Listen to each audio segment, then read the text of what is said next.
రైతు రుణమాఫీ 25,35,000 మందికి 21,000 కోట్ల రూపాయల రైతు రుణమాఫీ చేసి రైతులను అప్పుల నుంచి విముక్తి కలిగించడమే కాకుండా రైతు భరోసా కార్యక్రమంలో భాగంగా ప్రతి ఎకరాకు 6,000 రూపాయలు 9,000 కోట్ల రూపాయలు 9 రోజుల్లోనే మీ ఖాతాలో వేయడం జరిగింది.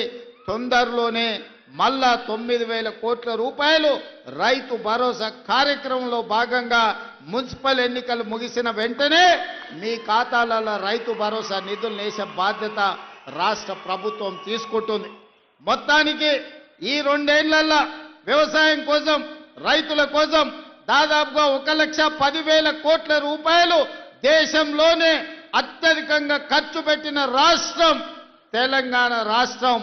రైతు సంక్షేమం కోసం ఈ రోజు పథకాలను అమలు చేస్తున్న రాష్ట్రం తెలంగాణ రాష్ట్రం.